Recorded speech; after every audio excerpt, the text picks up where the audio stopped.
For our Philippine National Anthem.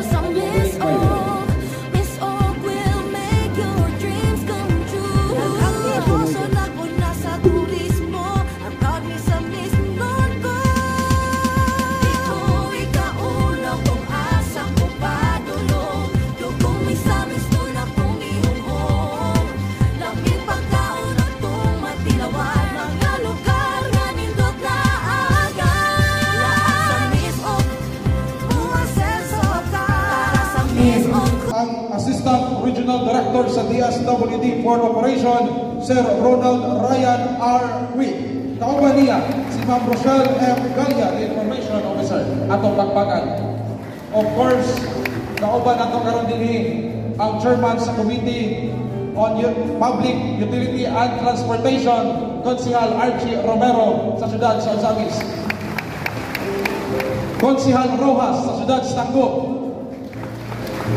Konsehal Saulo Salvador sa Konsehal sa Ozamis City. The ABC Federated President of Ozamis Occidental Board Member Salvador Canlas. The ABC Vice President of Ozamis City, Konsehal Carlo Moralion. O kaninyong tanan atong pagpakan ang atong tagsatagsa ka mga kaugalingon kay nagkatapok na karon para sa programa sa kuang presidente ang AKAP. Kamalumog kung sa ning AKAP, ayuda sa kapos ang kita program. Mao kada ang nindot nga programa sa kuang presidente uban sa suporta sa House of Representatives sa pagpagoda ni Speaker Martin Romualdez. Of course, to begin our program, para masayod na kung sa ning AKAP atong lantawon ang short video para itong sabdan kung sa ning AKAP.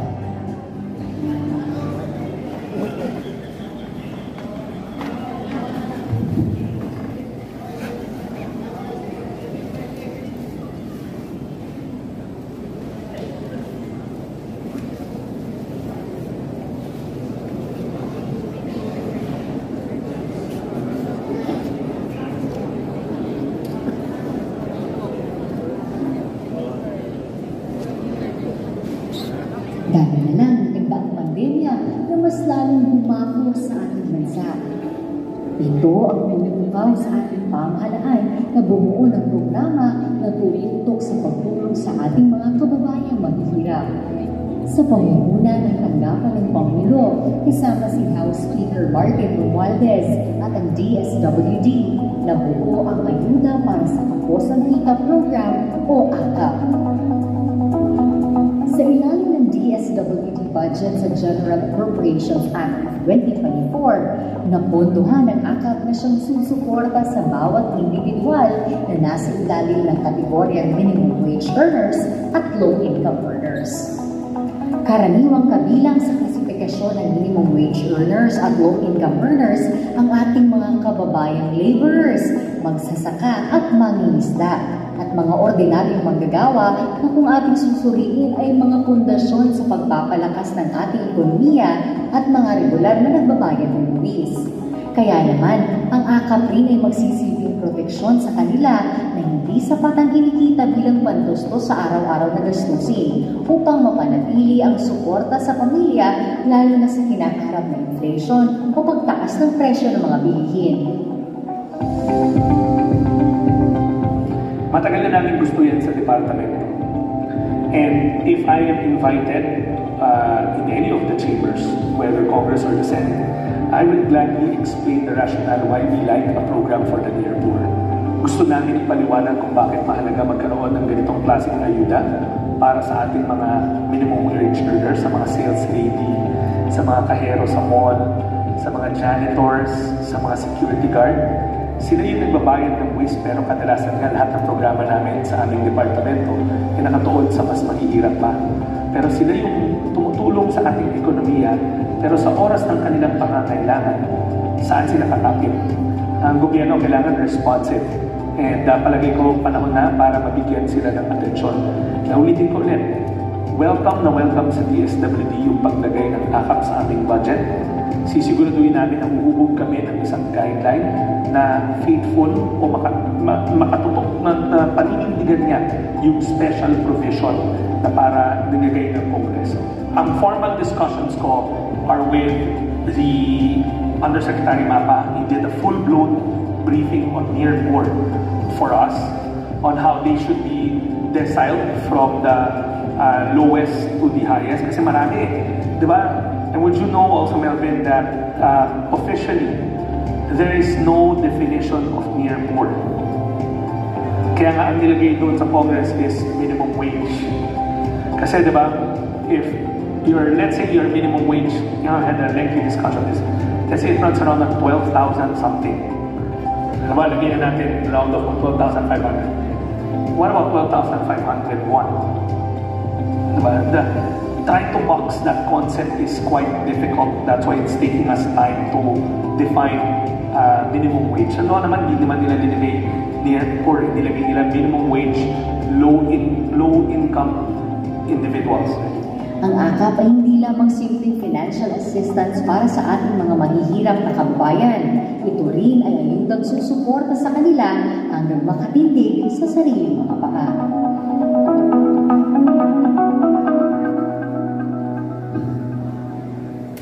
Administrasyon ng Pangulong Ferdinand R. Marcos Jr. tulong pinansyal sa ilalim ng administrasyon ng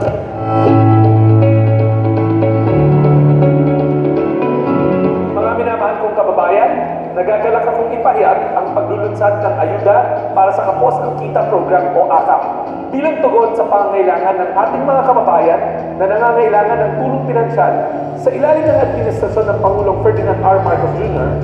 Nais nating bigyan diin ang halaga ng social services gaya ng AKAP sa pagpapalakas at pagprotekta sa kakayanan ng ating mga mamamayan na mamili ng pang-araw-araw nilang gastusin. Ang AKAP ay isang bagong programa na inatas ng Department of Social Welfare and Development o DSWD na ang layunin magbigay ng tulong sa mga Pilipinong itinuturing na minimum wage earners, mahihirap, near poor, mga nasa informal na ekonomiya. Layunin din ng programang ito na magsilbing proteksyon para sa mga benepisyaryo na unang naapektuhan ng pang-araw-araw na kabuhayan dulot ng pabago-bagong sitwasyon ng ekonomiya. Upang opisyal na ipakilala ang AKAP program, sinasagawa po natin ngayon ang isang national activity na may temang Akapin Natin ang Bagong Pilipinas. Ito ay naglalayong ipahayag ang dedikasyon sa ating panawagan para sa magandang pagbabago sa ating ekonomiya, pamahalaan at lipunan. Ang aktibidad na ito ay magpapakita ng pagsusumikap ng ating pamahalaan para sa bagong pamamahala na kayang umabot sa bawat Pilipino anuman ang kakayanang estado sa lugar. Sa puntong ito, nais nating pasalamatan si House Speaker Martin Romualdez sa pagsulong ng makabuluhang programang ito. Naway maging daan ang akap para sa isang maunlad at makatarungang lipunan para sa lahat ng Pilipino. Maraming salamat at patuloy nating akapin ang bagong Pilipinas. Kanto, Kumaminal.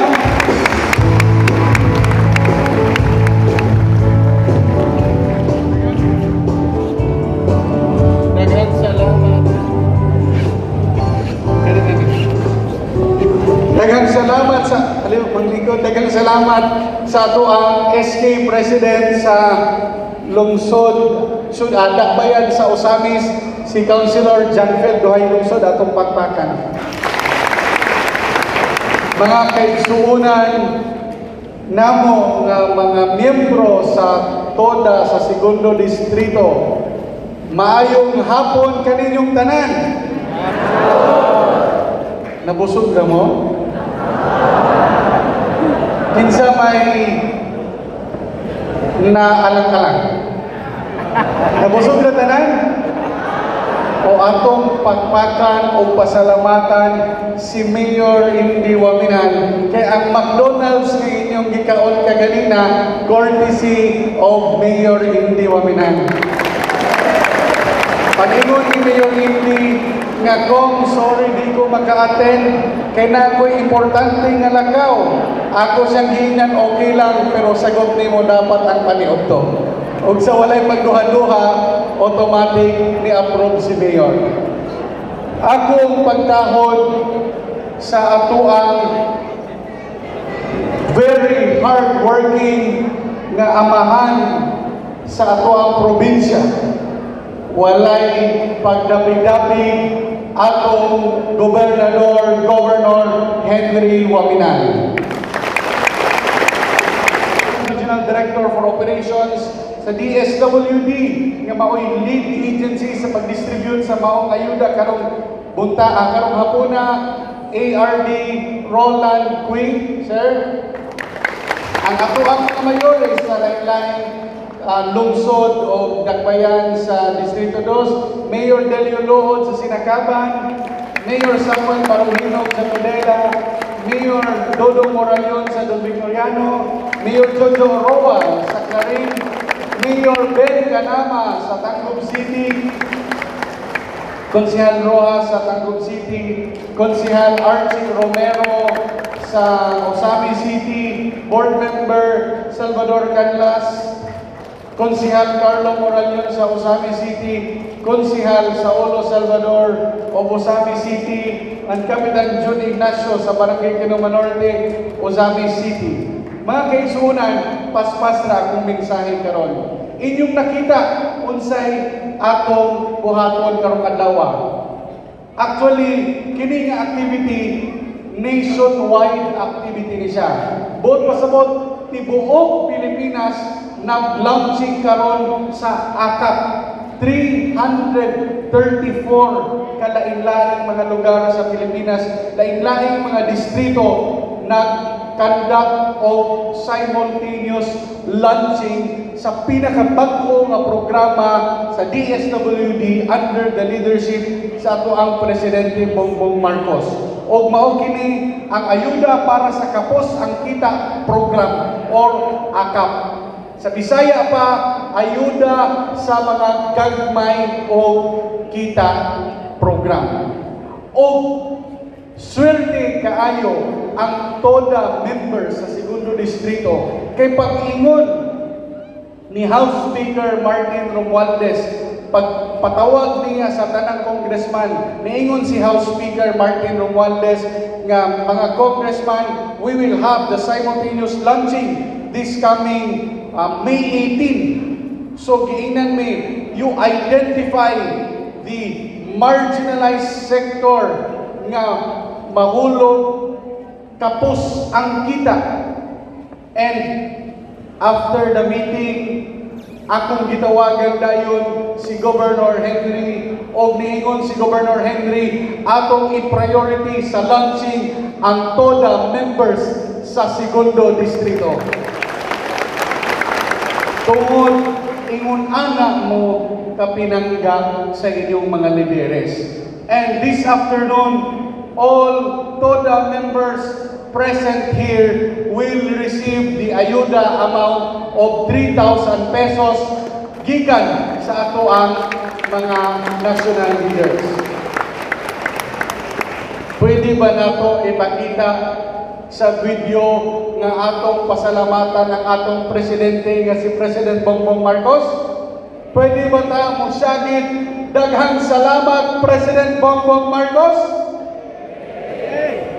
Sige David, daghang salamat. O ato pong pasalamatan ang atong House Speaker nga si House Speaker Martin Romualdez. 1, 2, 3. Martin Romualdez. Kung wala pa mo nakailan ni Speaker Martin, kung makita ninyo sa tibuok distrito ang atong mga proyekto sa mga kadalanan, sa mga building na funded sa national government, kanahtanan ni agi sa lamisa ni House Speaker Martin Romualdez. Kung mulibot ta sa segundo distrito karon og makita nato gipang siminto ang mga kadalanan, gipang ayo ang mga kanal, gatukod og mga bagong mga building, bagong mga barangay health center. Nakita ninyo ang mga tarpaulins, nakita ninyo na giayo ang mga bridge. Nakita ninyo picture ni Presidente, picture ni Governor, ni Congressman, ni Mayor, o picture ni House Speaker Martin Romualdez. Kay tanang proyekto sa tibuok Pilipinas, tanang mga infrastructure projects, muagi na sa approval sa lamisa ni House Speaker Martin Romualdez. That is why atong pasalamatan si Speaker Martin Romualdez. Ug mga kaigsuonan, sa mga miyembro sa sektor nga kapos ang kita, naaman tayo media karon, dili ni mao ang last nga pagpanghatag og ayuda. Padayon ang atong pagpanghatag og ayuda sa mga nangailangan uban sa atong presidente, kang speaker, o labi na gyud sa atong amahan sa probinsya nga si Governor Henry Huaminan. Mga kaigsuonan, manghinaot kami nga pamaagi niini nga ayuda makatabang kini dili lang sa mga unsabay atong mga bisyo nga dili maayo, pero makatabang sa mga panginahanglanon sa atong tagsa-tagsa ka pamilya.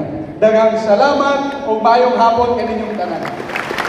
Once again, 2nd District Representative Congressman Sancho Fernando Ando Huaminan. Ato pagpagag si Congressman Ando Huaminan mga kaigsuonan.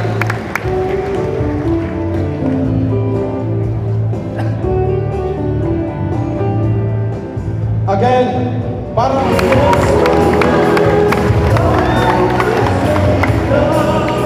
Okay, daghang salamat. Asenso, Misamis Occidental. Moraman og nag-uol si Mayor Indy nakatungog niyo ato ka murmog way paniud to. Asenso, Misamis Occidental. Asenso, segundo distrito. Kita dire sa atong probinsya, swerte kita kayo. Kay sa atong vision nga pag-asenso dito ni makita sa pamuyo sa tao. Unsang klase sa pag-asenso nga atong makita sa pamuyo sa tao nga ang Misamis nun puyong, malinaw, malambon, o malipayo. Bilib ko, og naaba ko'y dalang kwarta sa akong bulsa karon, madungagan ang inyong ayuda.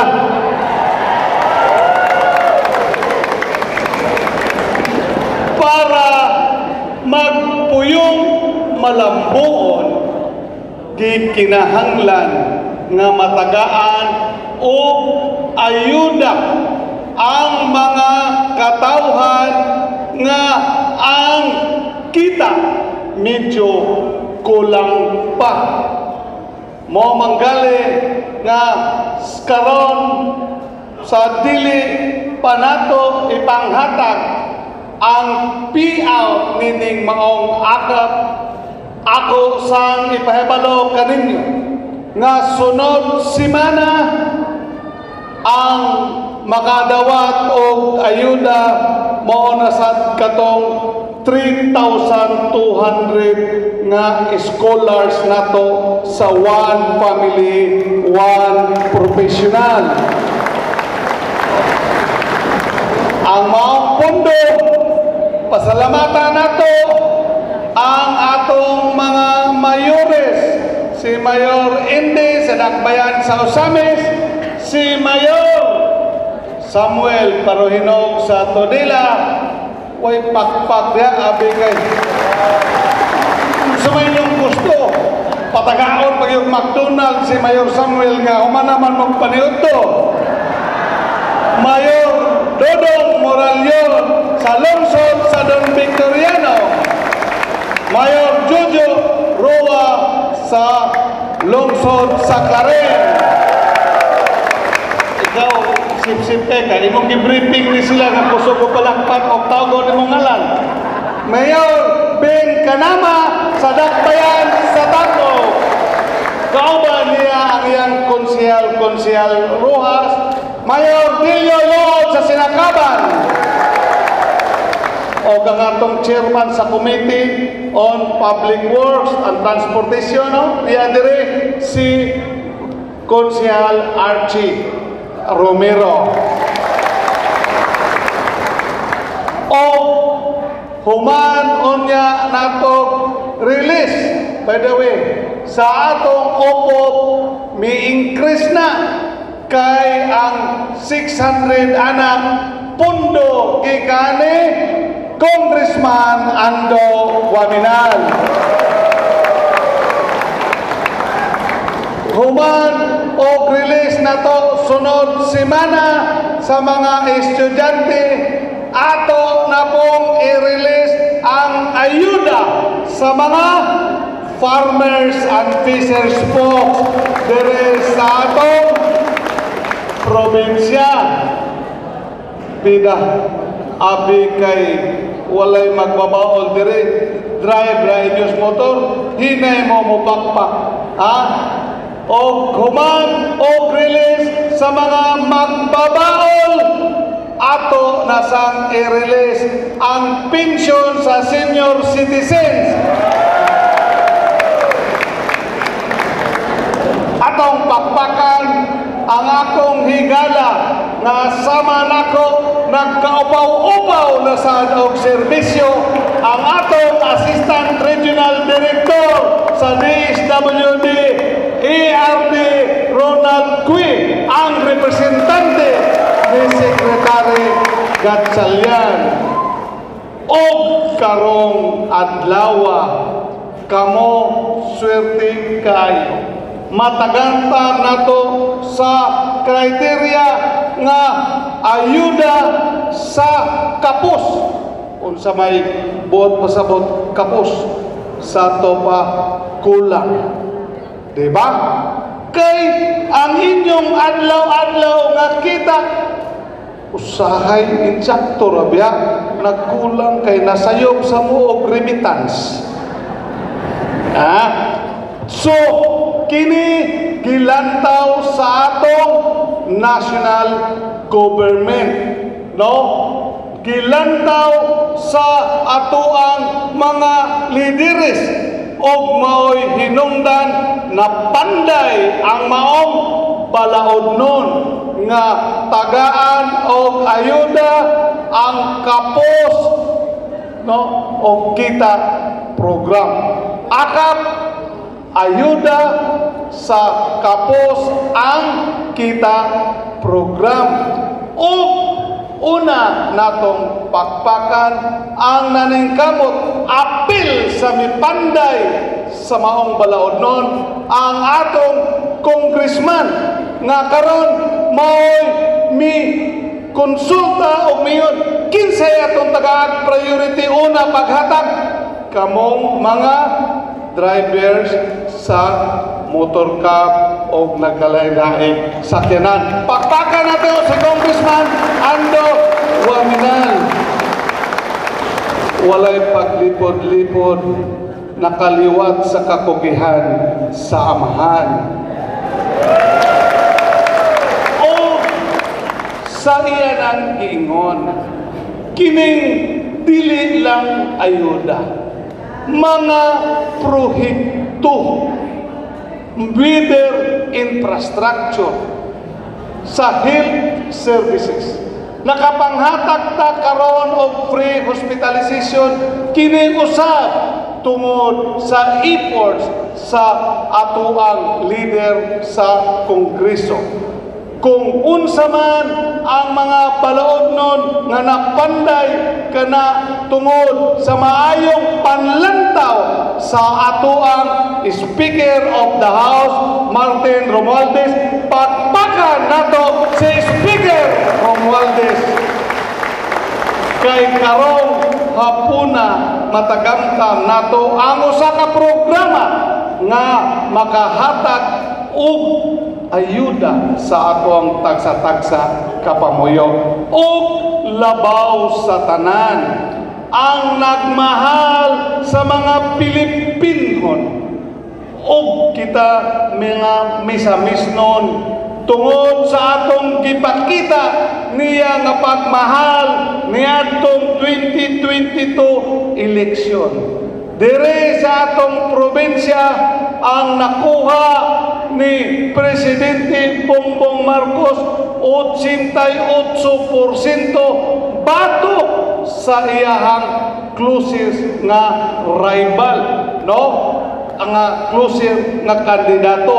O tungod sa atong suporta o pagmahal, grabe gibuhos dire sa ato ang probinsya ang mga programa o kayuhan nga na align sa ato ang Asinso Misamis Occidental, no? Atong last year January na igota na apektahan ta sa Shareline calamity. Siya pagkahibalo niya bisan tuod sa kakusog sa ulan, nag-zero visibility ang airport sa Usamis. Wala gyud i-bypass sa iyang aeroplano.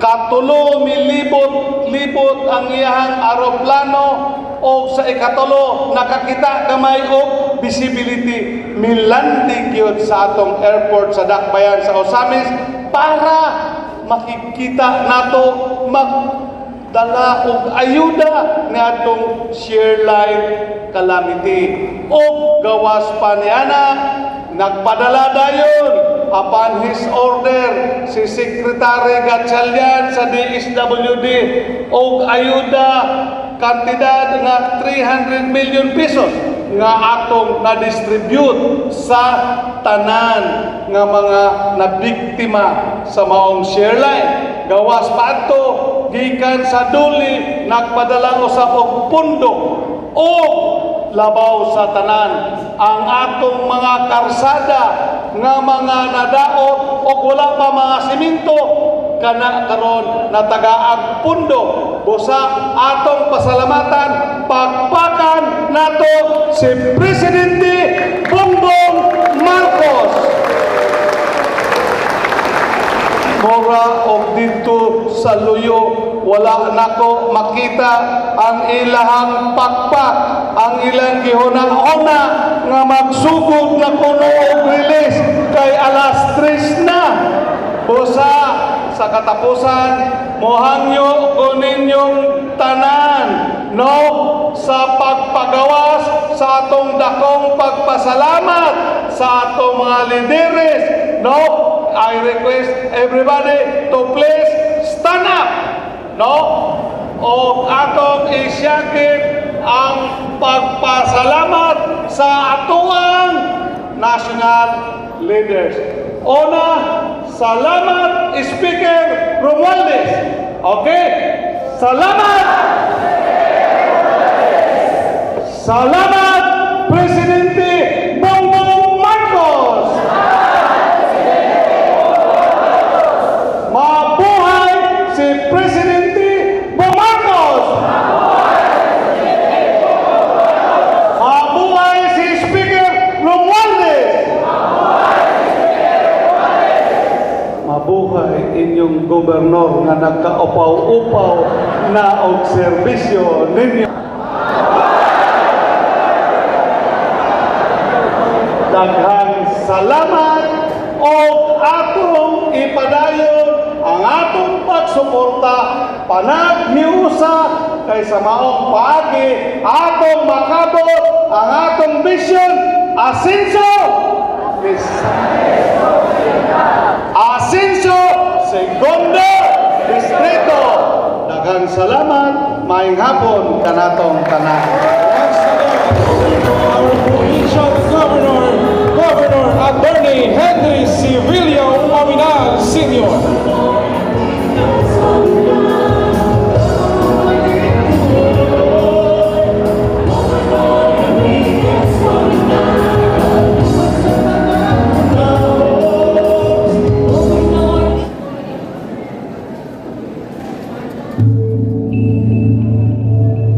Mga kababayan, magandang araw po sa ating lahat.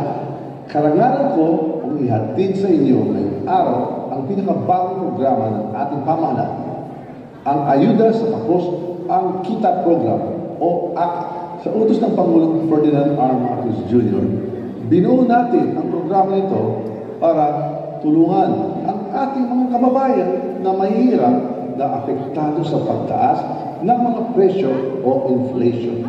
Ang AKT ay para sa lahat ng pamilyang Pilipino na kumikita ng minimum wage o mas mababa pa.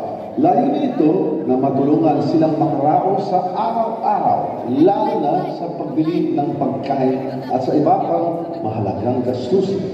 Ano po ba ang mga tulong na maaaring matanggap sa ilan ng AKT? Una, nagbibigay ang programa ito ng diretsong tulong pinansyal para sa pagkain at iba pang pangangailangan para sa nutrisyon. Pangalawa, may tulong pinansyal din tayo para sa mga gastusin sa ospital, gamot at iba pang pangangailangan medikal. Pangatlo, may ayuda rin para sa mga gastusin sa pagpalibing ayon sa kaugalian ng bawat pamilya o komunidad. Sa pamamagitan ng AKT, masisiguro natin na kahit sa panahon ng krisis, walang Pilipino maiiwan. Ito ang misyon na ibinigay sa atin ng Pangulong Marcos Jr. Ang tiyakin na bawat Pilipino ay may maasahang kakampi na handang umalalay sa panahon ng pangangailangan sa anumang panahon, sa anumang sulok ng bansa. Maraming salamat po. Mabuhay ang bagong Pilipinas.